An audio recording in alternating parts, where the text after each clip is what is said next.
Oke, sekarang kita akan persiapan untuk menghadiri acara di Omah.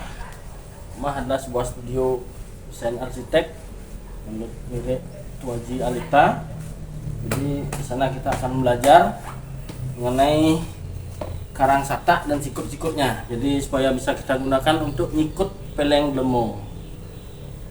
Oke, check it out guys.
Aja lu, asing ruwet banyak pusing, atau pusing. Lu pemilih ikut? Udah, siap. Itu yang bisa Tiang persembahkan, yaitu khususnya di bidang arsitektur. Bali lebih spesifik lagi ya tempat suci ya. Banyak dokumen-dokumen pura yang buat perencanaan maupun langsung menjadi pelaku yang bersalah. Dan itu yang berkiprah di arsitektur mungkin ya 30 tahunan sudah menjadi arsitektur profesional dari tahun 1998 ya sampai kini. Mas Tonggaro tetap wonten pemarigi. Terima kasih Pak Gede tadi sudah di awal membuka acara ini. Adapun diskusi kita hari ini mengupas membicarakan masalah tentang Tenggat Nilai Sukat. Nah, sebelum mulai itu saya flashback juga ini sempat ditanyakan tadi. Tempat ini adalah wujud nyata dari buah pikiran kita sendiri selaku arsitek. Kita namakan Omah Blumbungan. Omah Blumbungan ini adalah mengambil ya struktur bangunan strata sosial yang sangat sederhana, ya mungkin rumah seorang petani gitu.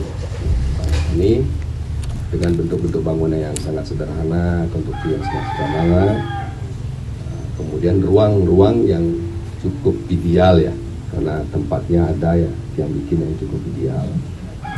Sehingga karena idealnya itu Titiang menamakan rumah ini dengan istilah Balinya karang sikut sata.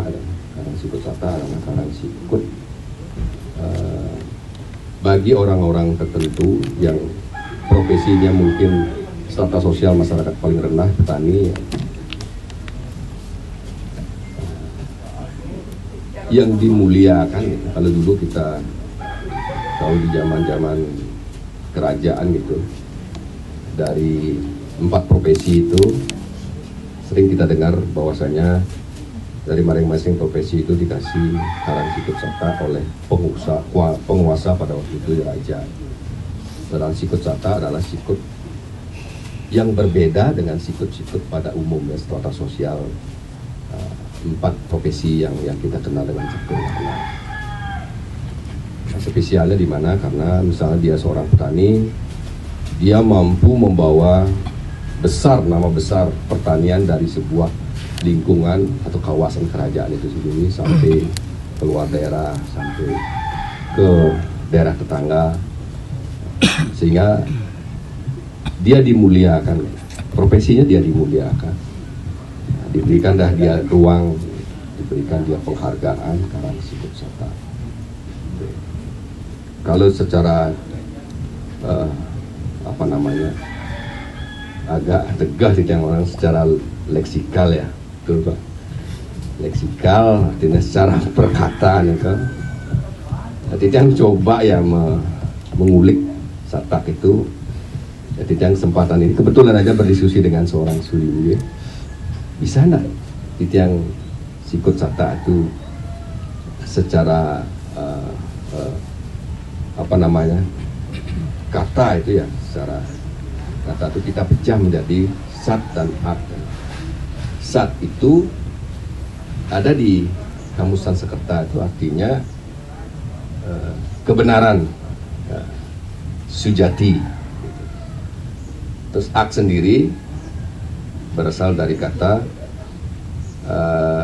atau di gramatikal kan ada aksara, artinya berkelanjutan, tidak terputus, tidak mati ya. Jadinya kebenaran, keabadian yang tidak terputus gitu. Jadinya sarang sutata yang diberikan kepada orang-orang yang memiliki sifat-sifat kebenaran, keabadian, kemuliaan itu patut kita muliakan dengan predikat satak itu. Berkelanjutan. Ya, berkelanjutan. Ya pemuliaan lah. Ya. Jadinya kesimpulan Ditiang bahwasanya satak itu pantas diberikan kepada yang melakukan sifat-sifat kemuliaan itu sendiri. Dimuliakan kan. Seperti kita Iragau, Ngaturan, Banten. Tengah ini ya. Jadi acaranya tengah di lokasi yang sebenarnya agak-agak tengah di sini. Saya merasakan ada banyak sekali hawa-hawa kesegaran di sini. Jadi bagi kawan-kawan yang belum pernah datang ke tempat ini, ke Museum benar tadi? Om Ah. Museum Om Ah. Barangkali bisa mengunjungi museum ini. Kalau saya pribadi sangat merekomendasikan ini untuk healing yang sebenarnya. Kita pulang ke rumah tapi healing gitu. Jadi kita merasakan pulang yang sesungguhnya. Jadi setelah sekian lama kita pergi, sesekali kita perlu pulang. Pasing saat ya kawitan. Dan sebagaimana sudah disebarkan via pamflet itu, jadi topik hari ini adalah tenget nesikut. Ini agak ambigu ya. Tenget nesikut, maksudnya itu tenget itu yang akan disikut atau tenget sikut itu gitu. Jadi apakah tenget yang akan disikut ataukah sikut itu yang sebenarnya tenget? Barangkali dari kita semua sudah punya banyak asumsi tentang kata tenget, tentang kata sikut maupun sukat, tapi tidak sakit. Jadi saya yakin semuanya sudah tahu ya soal deskripsi atau penjelasan dari kata tenget itu. Tapi kita coba nanti dengar dari penjelasan kedua narasumber kita hari ini. Ada Tuaji Arita, ada memperkenalkan diri dulu tadi sebelum kita lanjut ke topiknya. Mungkin dari persaingan, kegiatan sehari-hari, terus kenapa buat konsep ini gitu. Mungkin silakan. Tapi ada sesuatu yang perlu dilakukan untuk mendapatkan di balik tenget itu. Misalkan Tuaji Arita tadi bilang bahwa Tengah itu ada di dalam diri, dirasa gitu. Kan tidak ada orang yang Silakan tadi. Kita yang menanggapi dari Budi Mengui dari Budi Kumayan. Giri. Semua lagi.